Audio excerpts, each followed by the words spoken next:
parents, welcome to Mindful Moments, Mindful Parenting. Are you also looking for an answer? How to handle sibling rivalry? And oh my god, they fight for such small things at times. He looked at me, or she touched my dress. This is my place. She touched the remote first, or he took the remote first. Or at times, it as simple as or as stupid as he opened the fridge first. It's my water or my glass. They fight for any small thing, and the fight becomes so big. You just wonder, oh my god, now how do I end this? So today, let us decode sibling rivalry.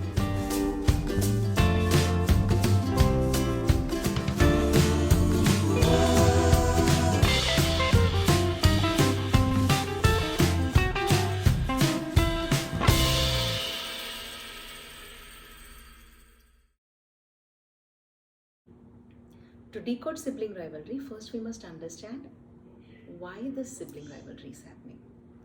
Sibling rivalry is a part of growth process. So there are two things happening at the same time. One, the child is learning individuality. Okay, how do I be assertive? Okay, how do I be in control? How can I make others do what I want? How do I say that? How do I make them obey me?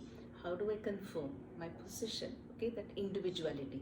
So that is why they try everything, what they see in the house or at school or at whatever they have watched, the cartoons or books they read, all tips and tricks like how to get things done, how to talk, how to communicate. They try everything first at home. So that is the first cause, first reason. And the other one, at the same time, they are still children. So they still want to confirm. Am I loved? Am I heard? Am I treated fairly? Is my positions intact at home? So they confirm also. They kind of rebel also. Both happen at the same time. So this is why sibling rivalry happens. So we cannot get too much into it, nor can we ignore it. So we'll just look quickly at the do's and don'ts. So what do we do? The situation is there, what do we do? So to remember, I'm just giving you an easy acronym. Regiment and hugs and kisses. The do's for sibling rivalry. Regiment, okay, the first letter is R. R stands for rule of the house. Set rules of the house. Then it becomes very easy, right? Any conflict happens, you can always refer to the rules of the house. The next is E. Engage. Engage with each child separately. You should talk to your child separately. Each child should get its me time with the parent. Talk to them about their day, what happened. Undivided attention for each child. You have to engage with the child. Then comes G. G stands for goal setting with regards to daily routine. So like rules of the house, goal setting also makes it easier because the daily routine is structured, right? This is the screen time, this is the play time, so there is less conflict. For each child separately. Don't have a combined routine for the kids. Separate routine, okay, separate sheet, separate daily routine. And next comes I. Intervene only if the situation escalates, really the physical fight also starts. At that time they're really onto each other, then only intervene. Then you have to intervene and teach them coping skill at the same time. So what you do is say stop, and then ask them to count, close their eyes and count till 10. You also count with them, slowly, 1, 2, that more. This would help them to take the pause, and then ask them to do 4 breaths. You count it for them, like inhale for a count of 4, exhale for a count of 4. 3 rounds of breath. This would help them to calm down because there is more oxygen supply to the brain. Okay, so they take a pause, then they calm down, and then give a paper to, like, two or three, like whoever is fighting. Normally it is between two kids.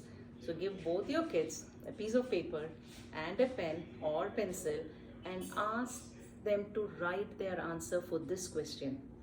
What do you want to achieve by fighting? Ask them to write an answer. This would help them to reflect. So you intervene to teach them coping skills. Okay, so that is I. Then comes M, meal time. Meal time should be always on the table, and whenever possible, the family should eat together. It gives tremendous response, positive response from kids. So M is for meal time. E, example. Set an example. When they are fighting, how do you intervene, if at all you are intervening? You set an example. Your voice is low, your tone is calm. Okay, that is, so you're setting an example for them. And then comes N. N is, that is neither you're right nor you're wrong. So that is the next part, neither nor. So you're not making no labeling at all. It's about situation. You will talk about the situation. Bad words are not good to hear. Toys are not meant for breaking. Okay, hitting is a no. So you're not labeling any child. Neither nor. So neither you're right nor you're right. Neither you're wrong nor you're wrong. Okay, that is N. And the last one is T. That is test yourself. That is, as a couple, the first thing the child notices and accepts is how father and mother settle their differences of opinion. What words do I use? What phrases do I use? What is my body language? Test that, because your child is recording everything and storing it. So regiment and hugs and kisses. Rules of the house, hugs and kisses has to be same for all the kids. Only the younger one is cute, so it gets all the hugs and kisses. It should not be like that. If hugs and kisses is there for one child, it should be there for the other child, irrespective of the age. Or if the child is not comfortable with it. Sometimes big kids don't like it, then different thing. Then also a pat is fine. But there should not be any differentiation. These are the do's for sibling rivalry. Regiment and hugs and kisses. Now we look into the don'ts. What you should not do to handle sibling rivalry. Okay. For that also there is an acronym. Crib saddy. Don't crib and don't be a saddy. Now we'll see how this crib saddy works. So first is C. Don't compare. Don't ever compare one child with the other. And the next is R. Don't ever be a referee for every fight that happens, because then you will have to say one is right, one is wrong. So don't ever get into that. The next is don't intervene. So that is what? You intervene only if the situation is bad. As long as they are handling it themselves, don't intervene. Then comes B. This unconsciously we do this, like, the big child policy. Oh, you are the eldest, so you should, you should leave it, or you be the bigger person because you're the eldest. Or sometimes we also say you're the youngest, so you give up. So don't ever use the phrases you're the eldest, you're the youngest. Just don't use it.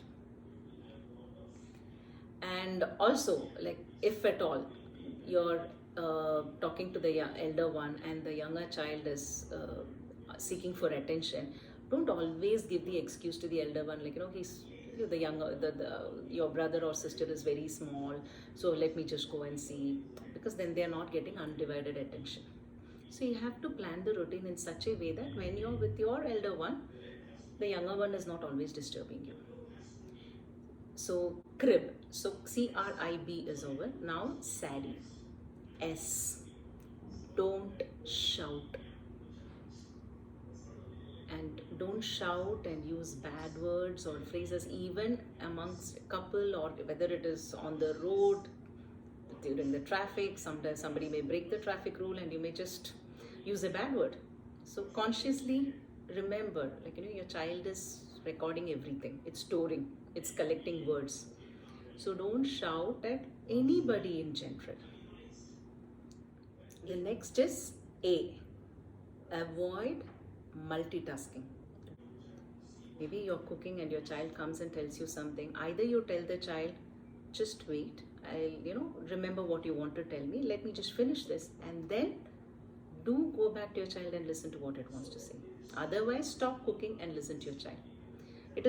We do think like, okay, we are listening, but the child doesn't understand that. Child needs eye contact. D, very, very important. Don't discuss the fighting episodes once it is over with anyone in front of the child. Because it is, again, you're refreshing it in their memory. So don't discuss it. And the last one is why. Why is basically yes to time in. That is, don't give time out. Because time out is only severe. Like, they've really hit each other. Even after intervening and breath count and writing, still, they are still fuming. Then only as a last resort time out. Otherwise, don't give time out just like that. Time in is better, wherein you all look at each other. You're all in the same room. They are closer to you. One on your this side, one on the other side. That is time in. So you're bringing them closer to yourself and not moving them away. So crypt saddy is for the don'ts. So sibling rivalry is a challenge for both the children and the parents. So don't worry, that will also pass. Do try these do's and don'ts and let me know in the comment box. I'll be answering more questions. So do subscribe to my channel so that you will also get the answers for the questions. And if you have any questions, you can post them in the comments. I'll reply to that as well. So happy parenting. Bye for now.